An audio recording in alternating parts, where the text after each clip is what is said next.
So today, we're going to explore a really interesting blueprint for a different kind of connection.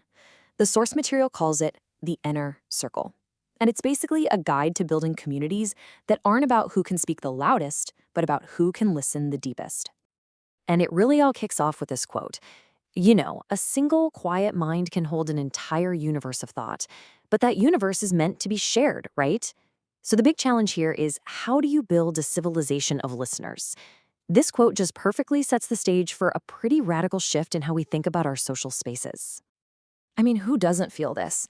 That feeling of just being bombarded all the time, of having to fight through this constant static just to think clearly.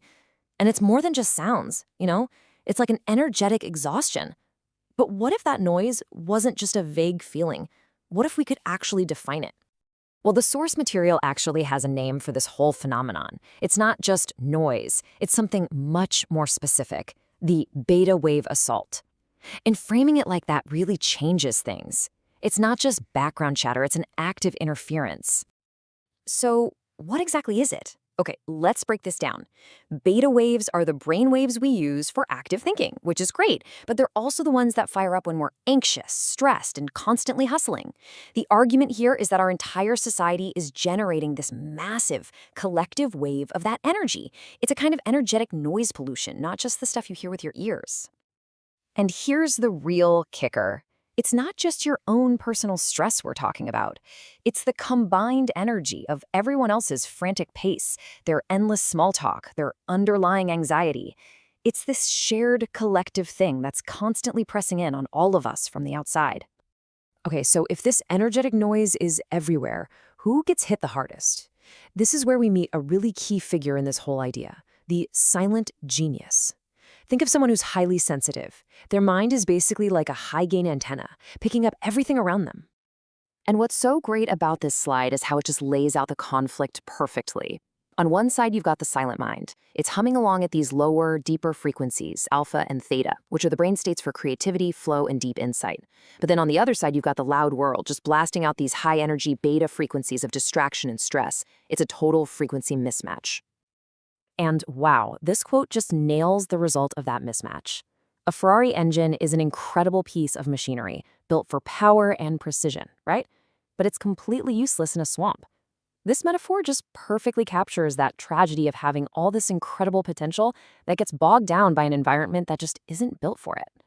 So if the swamp is the problem, the solution isn't to try and change the Ferrari engine, it's to drain the swamp. And that brings us to the core solution, a blueprint for creating what's called coherence.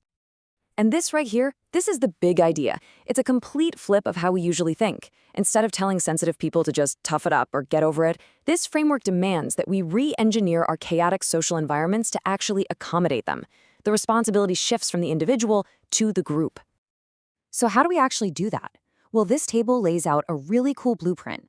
It adapts these ancient yogic principles into modern social rules. So first, you've got ahimsa, which means nonviolence. But here, it's applied emotionally. A space without visible anxiety or impatience is a nonviolent space for a hyper-empathetic person. Then there's satya, or truthfulness. It becomes about honest communication, but delivered with kindness to build real trust. And finally, socha, or purity, translates into designing spaces that are low sensory, predictable, the kind of place that lets a person really sink into deep concentration. Okay, so this blueprint is great in theory, but what does it actually look like when you apply it to the real world? Let's check out some of the models for our schools and workplaces that the source material imagines. And honestly, these are some pretty amazing ideas. Just imagine classrooms where typed answers are valued just as much as spoken ones, or workplaces that have literal deep focus pods where you can escape the noise. The source even imagines something called a global Chitta link. Chitta means consciousness, which would be a digital network where people could share deep knowledge instantly without even having to speak. Now, this all might sound massive and institutional, like you have to redesign a whole building, but the source brings it right down to a personal level. It gives us a practical exercise that any of us can try. It's a way to play with these ideas in our own lives right now. It's called the Dragon Trial, and it's actually super simple. You get a few friends together, you pick a topic that might be a little stressful to talk about, and you agree on 2 hand signals. A hand on the heart means, hey, I'm feeling stressed by the energy in here. A closed fist means I feel like I'm about to interrupt someone, and whenever someone uses a signal, everybody just stops. You take one deep, silent breath together, and then you continue the conversation. And the point of this isn't to shut down the conversation. The goal is to make the entire group aware of its own collective energy. You're actively keeping an eye on that beta wave noise we talked about earlier. It's all about using the rules of the silent mind to make our spoken world more honest, more intentional, and a whole lot less chaotic. So, all of this brings us to one final, really powerful question. After diving into the beta wave assault, the struggle of the silent genius, and this blueprint for coherent communities, you're left wondering, what if we've been getting connection all wrong? What if the future of being human together isn't about amplifying our own voices, but about creating the quiet spaces where we can finally, actually, truly listen?